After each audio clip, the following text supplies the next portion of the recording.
The Young and the Restless spoilers. Monday, March 17, 2025. Kyle had always been a tragic figure in Genoa. A man whose persistent yearning for a love that truly understood him left him with a heart perpetually bruised by rejection and solitude. Over time, it became painfully clear to everyone, including Kyle himself, that he would ultimately remain alone. Despite his best efforts, the elusive love that he craved seemed destined to slip away like a mirage on a scorching day. His own mistakes, compounded by choices made in desperation, had sealed his fate. As he watched from the sidelines, a painful cocktail of envy and regret brewed in his chest whenever he saw Claire and Holden taking giant, promising leaps forward in their lives. Their newfound successes and the bright future they forged together only deepened his sense of inadequacy. Yet, while Kyle's heart ached with jealousy and longing, the world around him was already turning a new page. Summer, long entwined in a bittersweet, tumultuous relationship with Kyle, was quietly preparing to embrace a fresh start. Rumors buzzed through Genoa City like wildfire. A charming new character named Billy Finn, hailing all the way from Salem, had captured Summer's attention. The whispers predicted that Billy would offer Summer a love that was both pure and transformative, a love that had eluded her for far too long. With every new conversation, every tender smile exchanged in hushed corners of the city, it became increasingly apparent that Summer's heart was shifting away from Kyle. In time, she would choose to let go, automatically withdrawing from the love that had once defined her world. Meanwhile, the shifting alliances and fractured loyalties in Genoa only deepened with each passing day. Harrison, whose uncertain future had long been the subject of hushed speculation, was rumored to be preparing to leave the city. His departure, if it came to pass, would further underscore the transient nature of relationships in a town where everyone seemed to be moving on from the past. In this rapidly changing landscape, trust was a luxury few could afford. Amidst these interpersonal upheavals, Tracy found herself wrestling with a duty that pitted her heart against her sense of justice. Having witnessed firsthand the devastating consequences of Alan's reckless choices, Tracy resolved that the only path forward was for him to confront the truth. With a steely determination, she urged Alan to come clean, to confess the myriad wrongdoings he had committed and to accept the punishment he so clearly deserved. In her mind, the painful act of confession was the first step toward genuine redemption. Admitting your mistakes, she had pleaded, is not a sign of weakness. It's the only way you can rebuild yourself and perhaps, someday, earn forgiveness from those who have been hurt. She was particularly adamant that if Alan were to offer a sincere explanation for his actions, Phyllis and Sharon might eventually find it within themselves to forgive him. Their compassion had been hard-earned, and Tracy believed that true contrition could pave the way for healing, even if only in time. But the truth, as it often does in Genoa, was far more complicated. Alan, enraged by the thought that Tracy knew every sordid detail of his past misdeeds, seethed with a dangerous cocktail of anger and defiance. Behind his eyes burned a storm of resentment and a dark determination to not only hide his faults but to defy the very system that sought to break him. "If you think you can force me into submission," he muttered in a seething tone when confronted by Tracy, "then you're sorely mistaken." His silence spoke volumes as he plotted in the shadows, hinting at a plan that could upset the delicate balance of justice and retribution that Tracy had hoped to achieve. His exact intentions remained cloaked in mystery, leaving everyone to wonder. What was Alan preparing to do next? Elsewhere in the tangled web of relationships, a classic confrontation unfolded between Summer and Claire, a meeting that had been anticipated by many as the inevitable collision of two fierce personalities. In a crowded, yet strangely quiet corner of a local cafe, the two women faced each other with expressions that conveyed both sorrow and resolve. Their conversation was not a brawl of fists but rather a war of words. Claire, with a mix of regret and exasperation, laid bare her grievances in a tone that was as scathing as it was heartfelt. "Summer, you've made such a mess of things," she declared, her voice trembling with emotion as the weight of her words caused Summer to break down in tears. "You've hurt people, hurt yourself, and now you must take responsibility for your mistakes." Her words, sharp as shattered glass, forced Summer to confront the harsh reality of her actions. In that moment, it became abundantly clear that Summer had erred in her choices, and all she could do was beg for forgiveness, a plea that left her feeling vulnerable and exposed. The emotional confrontation between Summer and Claire reverberated far beyond that cafe. It was a defining moment, signaling that the painful process of reconciliation and change was underway, even if it meant facing the harsh truths of one's own shortcomings. For Summer, the outcome was almost predetermined. Recognizing that her love for Kyle had become a chain that bound her to a past riddled with heartache and missed opportunities, she began to withdraw. Her decision was as quiet as it was resolute. She would step away from Kyle, allowing him to face the solitude that had been his destiny all along. In her heart, she understood that sometimes letting go was the only way to pave the way for a new, better future. As the lives of these intertwined souls continued to evolve, each character faced their own internal and external battles. Kyle, haunted by the specter of loneliness, could only watch as the world moved on without him. His envy of Claire and Holden's progress was matched only by his impotence in the face of his own self-destructive patterns. Meanwhile, the shifting dynamics of Genoa City foretold more departures and heartache, Harrison's possible exit serving as a poignant reminder that nothing in life was permanent. Tracy's persistent calls for accountability, and her desperate hope that Alan would one day mend his ways, clashed violently with Alan's simmering anger and defiance. His refusal to accept responsibility hinted at an impending crisis, a tipping point where the scales of justice might finally come crashing down upon him. And as the community watched with bated breath, the question loomed large: would Alan's internal rebellion lead him down a path of further ruin, or might it finally force him to confront the consequences of his actions? In the midst of this emotional maelstrom, the arrival of Billy Finn from Salem added a new twist to the tale. With his mysterious charm and a promise of a fresh start, Billy became the catalyst for change in Summer's life. His presence was like a gentle breeze stirring up the stagnant air of old regrets. For Summer, Billy represented the possibility of a love that was not tainted by the past, a love that promised growth, understanding, and, most importantly, a future free from the constant shadow of Kyle's loneliness. As the characters moved toward their uncertain futures, the intricate tapestry of Genoa City was rewoven with new threads of hope, betrayal, and redemption. Tracy's steadfast determination to guide Alan toward confession, the emotional showdown between Summer and Claire, and the inevitable heartbreak awaiting Kyle were all pieces of a larger puzzle, a puzzle that illustrated the painful yet necessary evolution of each soul involved. In a final, lingering moment of introspection, Tracy looked deeply into her own eyes in the mirror.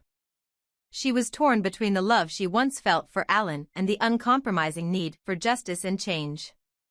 With a heavy heart, she resolved that if Alan truly wished to rebuild his life, he would have to confront the truth head-on, no matter how painful the process might be. Only by acknowledging his wrongdoings could he hope for a future where forgiveness might eventually be within reach, perhaps even from Phyllis and Sharon, whose own hearts bore scars from past betrayals. And so, as the day drew to a close in Genoa City, each character found themselves at a crossroads. Kyle, destined to remain alone, faced the bitter realization that some hearts are fated to wander in solitude.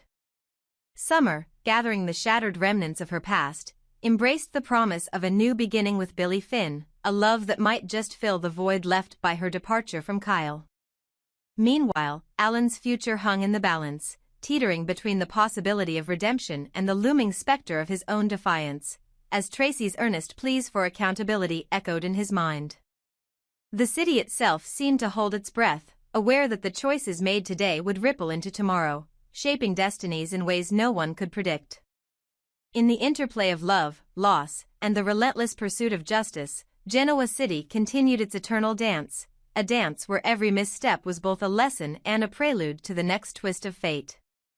Each character's journey, filled with heartbreak, hope, and hard-earned wisdom, underscored the timeless truth that redemption is never easy, and sometimes, the hardest battles are fought within one's own heart.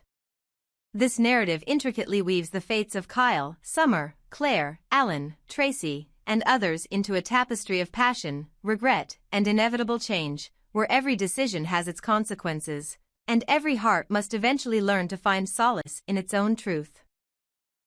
Sharon's eyes burned with equal parts hurt and determination as she confronted Nick in the quiet of the empty lounge of their favorite cafe. The air between them was thick with unresolved emotions and memories of a once passionate relationship now reduced to bitter remnants. "Nick," she demanded, her voice wavering between anger and sorrow, "explain to me why you don't want us to be together again. I deserve to know the truth." Nick's gaze fell, heavy with the burden of honesty. He took a long, steadying breath before answering. "Sharon, it's not that I don't care about you, I always will, but I can't continue living in a relationship that has become toxic. I've changed, and I need the freedom to be myself without feeling controlled or suffocated." His words, although sincere, cut deep. Deep down, Nick knew that his decision was more than just a matter of personal preference. It was a desperate bid to preserve the good relationship he still shared with Sharon in a different, healthier form. A friendship built on mutual respect rather than a dependency that could spiral into resentment. For Nick, the decision was painfully clear. He no longer found himself in love with Sharon. The passion they once shared had diminished under the weight of constant conflict and the unspoken need for independence. He feared that clinging to a relationship defined by control and toxicity would not only shackle his spirit but might also push away the genuine connections he still cherished. In the quiet of that moment, while Sharon's eyes searched his for some sign of regret, Nick silently vowed to protect both of them from a future that might be marred by bitterness and resentment. Outside the cafe, life continued to unfold in the unpredictable tapestry of Genoa City. Faith and Mariah, two sensitive souls bearing the scars of their family's past, sat huddled in the living room of their modest home. Their parents' departure had left a void filled with longing and unanswered questions. The young women regretted the absence of the familial warmth they once knew, yet they also understood that there were reasons, often painful reasons, for why their parents had chosen paths that led them apart. In the quiet corners of their hearts, Faith and Mariah wrestled with conflicting emotions, sorrow for what was lost, and a reluctant acceptance of the choices that had been made.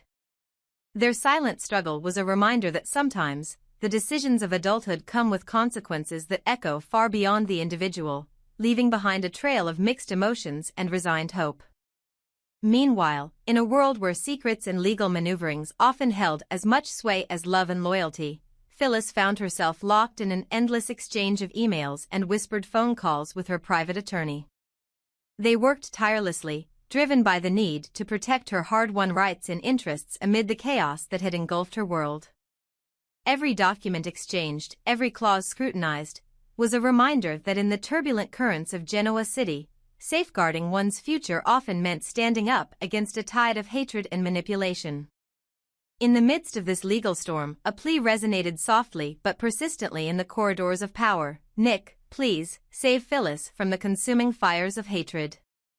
It was a cry for help that underscored the notion that sometimes, the battle for justice wasn't fought solely in courtrooms, but in the hearts of those who believed that compassion could triumph over vindictiveness.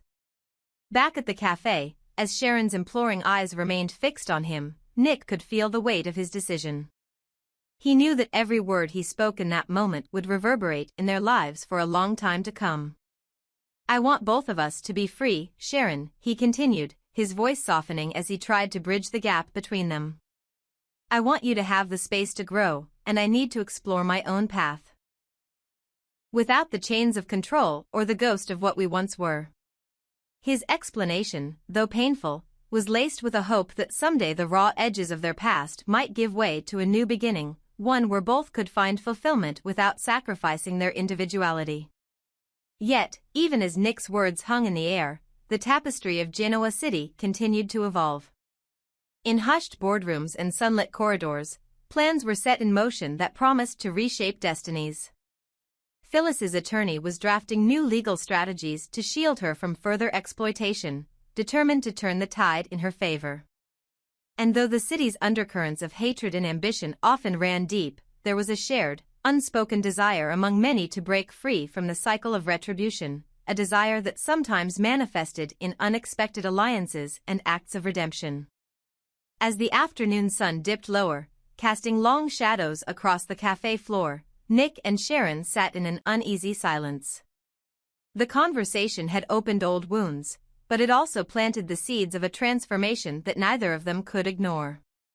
In that moment, both understood that the end of a relationship was not necessarily the end of their connection, it was merely a transition into a different kind of bond, one based on respect, mutual growth, and the promise of healing over time. Across town, the murmurs of change spread quietly. Friends and acquaintances debated the merits of letting go versus holding on to familiar, yet flawed, patterns of love. Some believed that true freedom lay in breaking away from what bound one to the past. Others clung to hope that reconciliation might one day restore the warmth they once knew. It was this intricate dance of emotions and ideals that defined life in Genoa City, a place where every decision, every heartbreak, and every act of courage contributed to an ever-shifting mosaic of human experience. In the end, as night fell and the city lights began to twinkle like distant promises, Nick remained resolute. His choice to avoid a toxic reunion with Sharon was not an act of cruelty, but one of self-preservation and a deeper yearning for a life unburdened by control and bitterness. And as he glanced over at the framed photos on the cafe wall, each a frozen moment of love and loss, he silently prayed that, one day, all those caught in the web of their own hearts might find the freedom and healing they so desperately sought.